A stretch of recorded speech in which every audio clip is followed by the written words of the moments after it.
नमस्कार विद्यार्थी मित्रांनो, मी रतिकांत मोरे. तुम्हा सर्वांचं माझ्या यूट्यूब चॅनलवर खूप खूप स्वागत. आज आपण NMMS परीक्षेमधला गणिताचा जो विषय आहे त्या गणित विषयातला 8वीमधला जो 15वा घटक आहे क्षेत्रफळ आणि परिमिती, हा घटकात आपण पाहणार आहोत.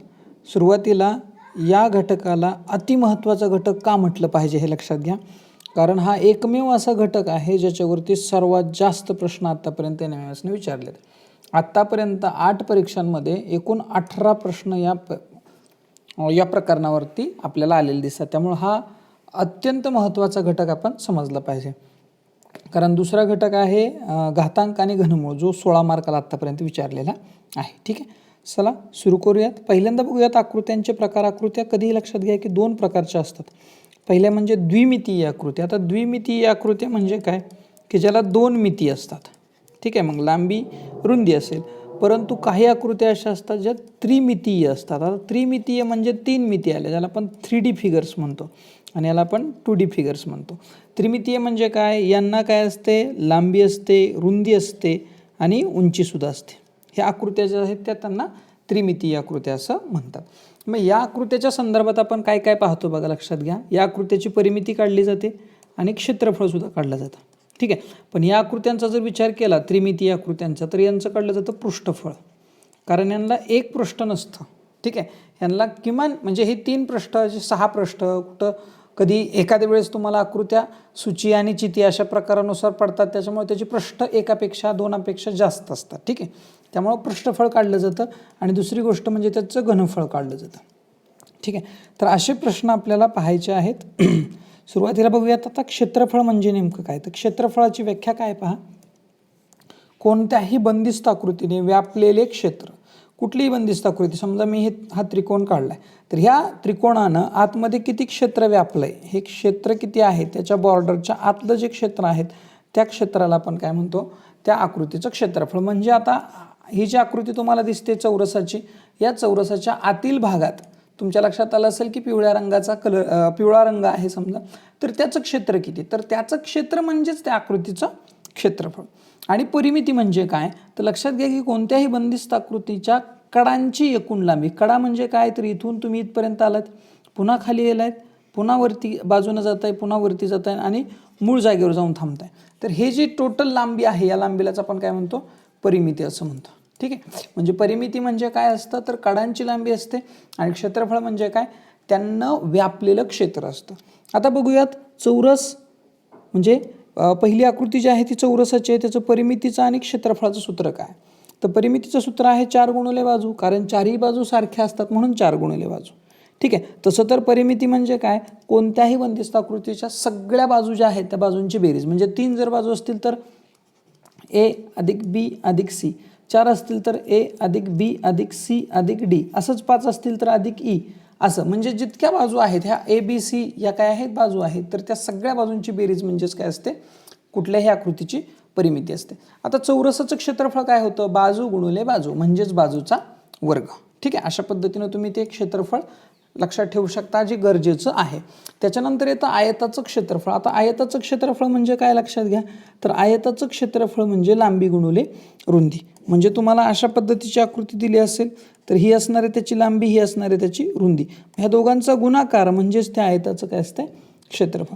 पुढचा जो घटक आहे तो आहे समभुज चौकोनाचे क्षेत्रफळ. आता समभुज चौकोनाच्या क्षेत्रफळाचं सूत्र आहे बघा, 1/2 गुणिले कर्णांच्या लांबीचा गुणाकार. ठीक आहे, या ठिकाणी 1/2 कर्ण गरजेचं होतं, कर्ण गुणिले कर्ण असं जरी म्हटलं तरी चालेल. तर 1/2 गुणिले कर्णांच्या लांबीचा गुणाकार हे आहे समभुज चौकोनाचं क्षेत्रफळ सूत्र. आणि समांतरभुज चौकोनात आहे 1/2 गुणिले पाया गुणिले उंची. आता समांतरभुज चौकोन म्हणजे लक्षात आलं असेल आहे हो, समांतरभुज चौकोन म्हणजे ज्याच्या समोरासमोरील बाजू ज्या असतात त्या कशा असतात, एकमेकींना समांतर असतात. ठीक आहे, लक्षात घ्या त्या बाजू एकमेकींना समांतर असतात. आपण 8व्या धड्यामध्ये बघितलेत त्याचे गुणधर्म आणि आकृत्या सुद्धा. ठीक आहे, आता पाहूयात एक प्रश्न जो 2018-19ला आला होता, प्रश्न क्रमांक 73 होता आणि प्रश्न होता चौरसाशी रिलेटेड. ठीक आहे, त्यामुळे आता ह्याचे जे भाग केलेले आहेत, एकूण 4 भाग आहेत व्हिडिओचे, तर हा पहिला भाग आपण बघतोय. ठीक आहे, आणि हा भाग चौरस आणि जे काही चौकोनाचे इतर प्रकार आहेत त्याच्यावरती अवलंबून असणारा भाग आहे. ठीक आहे, तर चौरसाच्या कर्णाची लांबी दिली. आता लक्षात घ्या, चौरसाचा कर्ण चौरसाच्या कर्णाची लांबी तुम्हाला दिलेली आहे, म्हणजे या ठिकाणी हा आहे समजा कर्ण. चौरसाच्या कर्णाची लांबी दिली आहे 12 सेमी. त्याच्यावरून तुम्हाला त्याचं क्षेत्रफळ विचारलं. आता क्षेत्रफळाचं सूत्र काय आहे? क्षेत्रफळ बरोबर काय आहे? बाजूचा वर्ग किंवा बाजू गुणिले बाजू. मग आपल्याला बाजू दिली आहे का? नाही, आपल्याला दिला आहे कर्ण. मग कर्णाच्या मदतीनं आपल्याला बाजूकडं जायचं आहे, लक्षात घ्या. ठीक आहे, म्हणजे तुम्हाला देताना ते काही ना काही क्लू देणार आहेत, लक्षात घ्या. ठीक आहे, मग आता आपल्याला काय करावं लागेल? कर्णावरून बाजूवर जावं लागेल. लक्षात घ्या की जरी हा चौरस असला तरी हा जो भाग खालच्या बाजूला तयार झालेला आहे कर्णाच्या आतल्या बाजूला हा, ठीक आहे, हा एक काय आहे? तर तो आहे काटकोन त्रिकोण. आणि काटकोन त्रिकोण म्हटलं की तुम्हाला पायथागोरसचं प्रमेय वापरता येतं. पायथागोरस काय सांगतो की कर्णाचा वर्ग हा उरलेल्या दोन बाजूंच्या वर्गांच्या बेरजे एवढा असतो. म्हणजे काय की उरलेल्या दोन बाजू म्हणजे कोणत्या? ही एक बाजू आहे आणि ही दुसरी बाजू आहे. ठीक आहे, मग ह्या दोन बाजू सारख्याच आहेत कारण हा चौरस आहे. मग एक्स वर्ग अधिक एक्स वर्ग बरोबर काय येतं आहे? 12चा वर्ग. म्हणजे काय? कर्ण वर्ग बरोबर पाया वर्ग अधिक उंची वर्ग किंवा पहिली बाजू वर्ग अधिक दुसरी बाजू वर्ग. या पद्धतीने तुम्ही मांडू शकता. आता जर ह्या दोघांची बेरीज केली तर येते 2x वर्ग बरोबर 12चा वर्ग येतो 144. पुन्हा एक्स वर्गची किंमत काढावी लागेल. 144 भागिले किती येतं आहे? 2. भाग घालवला, भाग बसणारे 72चा. एक्स वर्ग तुमचा किती येतोय? 72. म्हणजे तुम्हाला एक्स काढण्यासाठी 72चं वर्गमूळ काढावं लागेल, ज्याचं वर्गमूळ निघणं शक्य नाही. मग आपण वर्गमूळ कसं काढतो? जर समजा पूर्ण वर्गसंख्या नसेल तर त्या संख्येला कोणत्या दुसऱ्या वर्गसंख्येने भाग जातो का बघतो. म्हणजे त्याचे अवयव पाडताना वर्गसंख्या घेऊन अवयव पाडतो. म्हणजे अवयव कसे पडतात? 36 गुणिले 2. आता 36 गुणिले 2च का केलं हे लक्षात घ्या, कारण 36चं वर्गमूळ निघतं आहे. ठीक आहे, म्हणून उत्तर तुमचं किती येतं आहे? 6 वर्गमुळात 2. उत्तर किती आले पहा? 6 वर्गमुळात 2. कारण 36चं वर्गमूळ काढलं, त्याला आपण बाहेर घेतलं, 2चं निघतं आहे का नाही, त्याला आतच ठेवलं. म्हणजे बाजू तुमची आली 6 वर्गमुळात 2. आता बाजू जर तुम्हाला मिळाली असेल तर बाजूवरून आपल्याला क्षेत्रफळ काढणं सोपं आहे, कारण क्षेत्रफळाचं सूत्र काय आहे? बाजूचा वर्ग. ठीक आहे, या ठिकाणी लिहिलेलंच आहे. म्हणजे आता आपण क्षेत्रफळ बरोबर बाजूचा वर्ग. बाजू म्हणजे काय? 6 वर्गमुळात 2चा वर्ग. आता 6चा वर्ग आपल्याला माहिती आहे. 6चा वर्ग किती येतोय? 36. आणि वर्गमुळात 2चा वर्ग, लक्षात ठेवा, वर्गमुळात 2चा वर्ग हा फक्त 2 असतो. ठीक आहे, म्हणजे 36 दोन्ही 72. म्हणजे याचा अर्थ काय? 72 चौसेमी हे काय असलं पाहिजे? त्याचं क्षेत्रफळ असलं पाहिजे. लक्षात घ्या, क्षेत्रफळ किती येतं आहे? 72. म्हणजे या ठिकाणी पर्याय क्रमांक 2 तुम्हाला उत्तर म्हणून सांगता येणार आहे. ठीक आहे, वळूयात पुढच्या प्रश्नाकडं. प्रश्न आहे बघा, एका चौरसाचा कर्ण 16 सेमी आहे तर परिमिती किती? आता आपण जो प्रश्न बघितला त्याच्यामध्ये आपण काय बघितलं? तर कर्णावरून आपण बाजू काढली आणि बाजूवरून क्षेत्रफळ काढलं. आता आपल्याला काय करायचं आहे? कर्णावरून बाजू काढायची आणि बाजूवरून काय काढायचे? परिमिती काढायची. ठीक आहे, म्हणजे 4 गुणिले बाजू या क्षेत्रफळाची आपल्याला गरज आहे. म्हणजे परिमितीचं सूत्र आपण सुरुवातीला इथं लिहूयात. परिमिती बरोबर काय असतंय? तर 4 गुणिले बाजू. आता लक्षात घ्या की आपल्याला बाजू दिली नाही, आपल्याला कर्ण दिला आहे, म्हणजे आपल्याला बाजू शोधणं आहे पहिल्यांदा. पुन्हा एकदा तेच काटकोन त्रिकोण असणार आहे त्याच्यामध्ये चौरसात. ठीक आहे, या ठिकाणी 90 आहे, मग याला एक्स पकडा, याला एक्स पकडा, हा किती झाला आहे? 16. ठीक आहे, आता मगाशीच्या उत्तरावरून तुम्हाला एक थोडासा क्लू देतो बघा. मगाशीची जी बाजू होती कर्ण किती होता? 12 होता. तर बाजू आली ती 6 वर्गमुळात 2. ठीक आहे, आता आपण थोडंसं याचा विचार करूयात. आता आपल्याला कर्ण दिला आहे 16. म्हणजे पुन्हा एकदा पायथागोरस प्रमेय येणार आहे. म्हणजेच काय होणार आहे? एक्स वर्ग अधिक एक्स वर्ग बरोबर 16चा वर्ग. ठीक आहे, एक्स वर्ग अधिक एक्स वर्ग किती होतात? 2x वर्ग बरोबर 16चा वर्ग येतो 256. ठीक आहे, म्हणजे या ठिकाणी लिहिलं 256. पुन्हा काय करावं लागेल आपल्याला बघा? एक्स वर्ग बरोबर आपण ह्याला भाग घालवणार आहोत. ठीक आहे, कितीचा भाग बसतोय बघा? तर ह्याला भाग बसणार आहे तुमचा कितीचा बघा? आपण 2 जर भाग घातला तर बे 1 बे 2 4 1 उरला 82 16 किती आलं पहा? 128. आता 128 ही पूर्ण वर्गसंख्या नाही, त्याच्यामुळे त्याचं वर्गमूळ निघणार नाही. पण 100% त्या संख्येचं अशा पद्धतीने अवयव पडतील की त्याच्यात एक वर्गसंख्या येणार आहे. मग एक्स बरोबर मी काय लिहितोय पहा? वर्गमुळात 128. आणि 128लाच तुम्ही असं लिहू शकताय 64 गुणिले 2. आणि हेच 64 बाहेर येणार आहे. बाहेर आले काय होणार आहे? 8 वर्गमुळात 2. म्हणजे बाजू किती येते बघा? बाजू येते 8 वर्गमुळात 2. आता थोडासा विचार करा, उत्तर तुम्हाला पटकन सुद्धा काढता येते. कर्ण ज्यावेळेस 12 होता त्यावेळेस बाजू आली 6 वर्गमुळात 2 आणि कर्ण ज्यावेळेस 16 आहे त्यावेळेस बाजू येते 8 वर्गमुळात 2. म्हणजे कर्ण जेवढा आहे त्याच्या निम्म बाजू पकडायची, पण त्याला वर्गमुळात 2 तुम्हाला बाजूला लिहायचा आहे. म्हणजे तुम्ही पटकन अगदी तोंडी पटकन उत्तर काढू शकताय. याच्यावरून बाजू तुम्ही काढू शकताय. समजा बाजू 16 आहे ना, तर त्याचा कर्ण जर 16 असेल ना, तर 100% त्याची बाजू किती येणार आहे? 8 वर्गमुळात 2. तुम्हाला कर्ण 20 दिला, डायरेक्ट म्हणू शकताय 10 वर्गमुळात 2 काय बाजू. मग आता आपल्याला बाजू माहीत झाली आहे. मग बाजू माहीत झाली आहे म्हणल्यावर आता परिमिती काढूयात आपण. परिमितीचं सूत्र काय आहे? 4 गुणुले बाजू. ठीक आहे, मग 4ला 4 जशास तसे मांडणार, गुणुले बाजू किती आली होती बघा 16 म्हणजे 8 वर्गमुळात 2.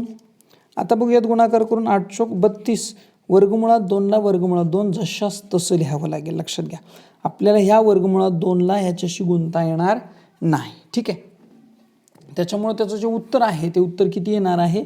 तर उत्तर तुमचं येणार आहे जशास तसं 8 चोक 32 आणि हे वर्गमुळात 2 जशास तसं. म्हणजे हे थोडक्यात एक्स असल्यासारखं असतं. समजा 4 गुणुले 5 एक्स असतं तर तुम्ही काय लिहिलं असतं? 4 पंचे 20 आणि हे एक्स जशास तसं. अगदी त्या पद्धतीनं तुम्हाला हे वर्गमुळात 2 जशास तसं लिहायचं आहे. म्हणजे 32 वर्गमुळात 2 पर्याय क्रमांक 2 हे तुमचं उत्तर असणार आहे. ठीक आहे, अगदी सोपे प्रश्न आहेत, अवघड नाही. नंतर एक प्रश्न बघा किती सोपा आणि किती मजेशीर प्रश्न आहे. चौकोन PQRS हा 28 सेमी बाजू असणारा चौरस आहे. लक्षात घ्या, ह्याची बाजू जी आहे ती बाजू किती आहे? 28 सेमी. ठीक आहे, बिंदू A, B, C व D हे प्रत्येक बाजूचे मध्यबिंदू आहेत. म्हणजे A हा मध्यबिंदू आहे, B मध्यबिंदू आहे, C मध्यबिंदू आहे आणि D मध्यबिंदू आहे. म्हणजे याचा अर्थ हे आहे 14 आणि हे सुद्धा आहे 14. हा चौरस असल्यामुळे ही बाजू सुद्धा 14, ही बाजू सुद्धा 14. सगळ्या बाजू तुमच्या ज्या दिसत आहेत तुम्हाला ह्या सगळ्या 14 14 14च्या असतील. ठीक आहे, आता तुम्हाला पुढं वाढून काय सांगितलं बघा, प्रत्येक बिंदूचे मध्यबिंदू आहेत तर ABCDचे क्षेत्रफळ किती. आता लक्षात घ्या, ABCD हा जो तयार होणार आहे तो 100% काटकोन चौकोन किंवा आपण ज्याला चौरस असं म्हणतोय तो चौरस होईल का? तर 100% चौरस होईल का ते सांगतो. कारण काय बघा, या ठिकाणी 90 अंशाचा त्रिकोण, प्रत्येक ठिकाणी बघा काटकोन त्रिकोण तयार झाला आणि ह्या काटकोन त्रिकोणामध्ये ह्या दोन बाजू सारख्या आहेत. म्हणजे ही बाजू जेवढी असेल तेवढीच ही येणार आहे, तेवढीच ही येणार आहे, तेवढीच ही येणार आहे. म्हणजे आपल्याला ह्याचं उत्तर अगदी पटकन काढता येईल. कर्णाची लांबी जी आहे ती काढता येईल. म्हणजे AB काढायचं असेल तर तुम्हाला लिहावं लागेल AB वर्ग बरोबर काय लिहाल बघा, AS वर्ग अधिक SB वर्ग. ठीक आहे, कारण हा काटकोन त्रिकोण आहे. काटकोन त्रिकोणामध्ये कर्ण वर्ग बरोबर पाया वर्ग अधिक उंची वर्ग.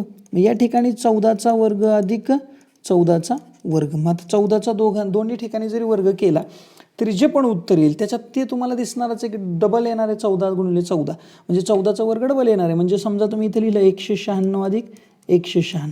ठीक आहे, पुन्हा काय होणार आहे, इकडे AB वर्ग तर राहणार आहे, ह्या दोघांची बेरीज करणार, ह्याची दुप्पट येणार. ठीक आहे, काय जी येईल ती समजा 300 काय समथिंग येणार आहे. माझ्या माहिती असतो 6 6 12ला 2 6ला 1 नंतर 9 9 18 1 19. ठीक आहे, नंतर आजचा पुन्हा एक येतो 1 आणि 1 2 आणि 1 3 392. पुन्हा 392 जे आहे ते AB वर्गची किंमत येते. ठीक आहे, म्हणजे तुम्हाला AB काढायचं असेल तर पुन्हा काय करावं लागेल, वर्गमूळ काढावं लागेल कोणाचं 392चं, जे निघणं शक्य नाही. म्हणजे पुन्हा AB बरोबर काय येणार आहे लक्षात घ्या, 14 वर्गमुळात असं येणार आहे. ह्याचा जर आपण हे केला, फोड केली एखादा वर्गसंख्या घेऊन तर की काय येणार आहे 196 गुणुले 2. म्हणजे पुन्हा AB तुमचा किती येणार आहे लक्षात घ्या, 14 वर्गमुळात 2. किती येणार आहे AB 14 वर्गमुळात 2. म्हणजे ह्याची जी किंमत आहे आतल्या चौकोन जो आतमध्ये तयार होतोय तर त्याची ही जी बाजू आहे ती 100% येणार आहे 14 वर्गमुळात 2. आता ही बाजू 14 वर्गमुळात 2 आली आहे. मग हा लक्षात घ्या की हा चौरस आहे का हे आपल्याला सिद्ध करावं लागेल, आपल्याला माहीत असणं गरजेचं आहे. आता ते सांगतो कशामुळं आहे तो. ठीक आहे, आता बघा लक्षात घ्या, आकृती थोडीशी क्लिअर करतोय मी तुम्हाला समजावं यासाठी. ठीक आहे, आता बघा या ठिकाणी काय होतंय, हा 90चा आहे याच्यात शंका नाही. मग ही आणि ही बाजू सारखे, याचा अर्थ हे दोन कोण सुद्धा सारखे असतात. तसंच हे दोन कोण सुद्धा 100% कसे असणार आहेत, सारखे. मग हे दोघं मिळून 90 असणार आहेत, कारण हा ऑलरेडी एकटा 90 आहे. मग हा 90 आहे, हे दोघं मिळून सुद्धा किती असणार आहेत बघा, 90 असणार आहेत. ठीक आहे, मग हे जे राहतंय की नाही हे 100%, हे आता हे दोघं सुद्धा मिळून किती होणार आहेत, 90च होणार आहेत. म्हणजे हे आतलं जे राहतंय ते एकटंच 90 असणार आहे. ठीक आहे, कारण हे जे आहे पूर्ण, ही जी पूर्ण आडवी रेषा आहे ना या ठिकाणी तयार होणारा, तो कसला कोण आहे, रेषीय जोडीतील कोण आहेत. मग या ठिकाणी इकडचा म्हणजे बाजूचा जो तुम्हाला दिसतोय तो जर विचारात घेतला आपण, म्हणजे कोणता बघा, हा कोण या ठिकाणचा, हा कोण आणि हा कोण, हे दोन कोण सारखे आहेत आणि दोघांची मिळून बेरीज 90 आहे. आणि ही जी पूर्ण रेषा असते ती पूर्ण रेषा कितीची असते, ही पूर्ण 180ची असते. मग हा प्लस हा 90 आहे, म्हणजे हा मधला जो राहतो तो 100% किती असला पाहिजे, 90. तसंच प्रत्येकाच्या ठिकाणी होतं आहे, म्हणजे हा 100% काय आहे, चौरस आहे. आता आपल्याला ह्याची बाजू पण मिळालेली आहे. ही जी बाजू आहे ती किती आहे, 14 वर्गमुळात 2 आहे. ठीक आहे. मग ह्याचं आपल्याला काय काढायचं, क्षेत्रफळ. मग क्षेत्रफळ काय असतंय, बाजूचा वर्ग. मग ह्याचा बाजूचा वर्ग केल्यानंतर 14चा वर्ग किती येतो, 196. आणि गुणुले ह्या वर्गमुळात 2चा वर्ग किती येतो, 2च येतो. 196 गुणुले 2 किती होतं आहे, 392 सेमी वर्ग किंवा SQCM म्हटलं तरी चालेल, स्क्वेअर सेंटीमीटर. अशा पद्धतीनं आपण हा प्रश्न सोडवू शकतोय. ठीक आहे, सोपा प्रश्न आहे, अवघड नाही. ठीक आहे. त्याच्यानंतर एक पुढं प्रश्न आहे बघा, चौकोन या कन्सेप्टवरच आहे, ज्याच्यामध्ये आता समभुज चौकोन आहे. समभुज चौकोन म्हटलं की 1/2 गुणुले कर्ण 1 गुणुले कर्ण 2 या पद्धतीनं आपल्याला लक्षात ठेवायचं आहे. मग आता बघा, परिमिती तुम्हाला दिलेली आहे. ठीक आहे, त्याची परिमिती दिली आहे किती, 40. आता लक्षात घ्या, समभुज चौकोन आहे म्हणजे सगळ्या बाजू सारख्या आहेत. मग जर चारही बाजू सगळ्या सारख्या आहेत आणि सगळ्यांची म्हणून बेरीज 40 आहे, म्हणजे प्रत्येक बाजू किती असली पाहिजे, तर प्रत्येक बाजू तुमची किती होईल, 10 सेमी होणार आहे. ठीक आहे, म्हणजे तुम्हाला बाजू मिळाली. तर त्या चौकोनाचा एका कर्णाची लांबी 16 दिली. आता लक्षात घ्या, हा चौकोन समजा थोडा वेळ आपण असा हा पकडूयात. ठीक आहे, हा समजा समभुज चौकोन आहे, याचा हा कर्ण आहे. ठीक आहे, त्याच्यानंतर इकडचा हा कर्ण पकडूयात आपण. आता तुम्हाला काय दिलं आहे बघा, बाजू दिली आहे, ही बाजू 10 आहे, ही सुद्धा 10 आहे, ही सुद्धा 10 आहे आणि ही सुद्धा 10 आहे, कारण तो समभुज चौकोन आहे. ठीक आहे, आणि ह्या दोघांपैकी एक कर्ण 16 सांगितलं आहे. लक्षात घ्या, बाजू जी आहे ती किती सांगितली आपण, ही 10 सांगितले. का 10 सांगितले, तर 40 वरून 10 घेतलो आपण. ठीक आहे, आणि आता त्याच्यानंतर महत्त्वाची गोष्ट, याच्यापैकी एक कर्ण तुम्हाला 16 सांगितलं. समजा मी हा जो आडवा कर्ण आहे, ज्याला मी आता लाल रंगाने घेतोय, तर तो जो कर्ण आहे तो समजा आपण पकडूयात की थोडा वेळ किती आहे, तो 16 आहे. आता हा जर 16 असेल तर हे इकडचं 8 व्हायला पाहिजे आणि इकडचं 8 व्हायला पाहिजे. ठीक आहे, आता आपल्याला प्रॉपर्टी माहिती याची की ह्याचे जे कर्ण असतात ते एकमेकांना काटकोनात दुभागतात. म्हणजे या ठिकाणी असा जो चौकोन तयार झाला आहे की नाही, या ठिकाणी बघा, त्रिकोण सॉरी, तर ह्या त्रिकोणामध्ये बघा हा 90 अंश झालेला आहे आपला इथं. ठीक आहे, आणि हे 10 आहे, हे तुमचं 8 आहे, तर हे तुम्हाला काढायचं आहे. म्हणजे हे पुन्हा पायथागोरस थेरममध्ये तुम्हाला जाऊन हे गणित सोडवावं लागतंय. म्हणजे याचा अर्थ काय होणार आहे बघा, की ज्या ठिकाणी आपण असा जो चौकोन तयार केला होता, पुन्हा एकदा तुम्हाला तो चौकोन एकदा क्लिअर करून दाखवतोय. वेट, या ठिकाणी आपण मांडून घेतोय, समजा हा समजा कर्ण आहे. ठीक आहे, आणि हा दुसरा कर्ण मी या ठिकाणी असं ड्रॉ करतोय. आता बघा, ही बाजू 10 आहे तुमची, ही सुद्धा 10च आहे. आपल्याला सगळ्या बाजूंची गरज नाही. आता आपण काय करूया, त्याच्यातला एकच त्रिकोण विचारात घेऊया. ठीक आहे, मग ही जी बाजू आहे ती तुमची, हा पूर्ण जो कर्ण आहे, हा कर्ण तो किती सांगितला आहे तुम्हाला, 16 सांगितला आहे. म्हणजे ह्याची हाफ बाजू 8 होणार आहे. तुम्हाला ही बाजू काढायची आणि ह्या ठिकाणी हा काटकोन त्रिकोण आहे, म्हणजे पायथागोरस थेरम वापरू शकताय. म्हणजे या ठिकाणी तुम्हाला हा कर्ण आहे, जो 10 आहे तो काय आहे, कर्ण.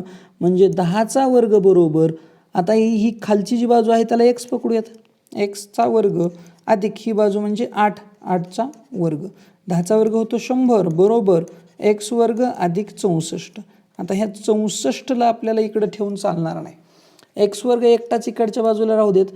64 जे आहे ते इकडे जाणार, 100मधून मायनस होणार, उत्तर तुमचं येणार 36. म्हणजे x वर्ग बरोबर 36 आहे. याचा अर्थ x बरोबर किती, तर x बरोबर 6 येणार आहे, कारण वर्गमूळ घेतल्यामुळं. म्हणजे याचा अर्थ ही जी बाजू आहे तुमची 6 निघाली.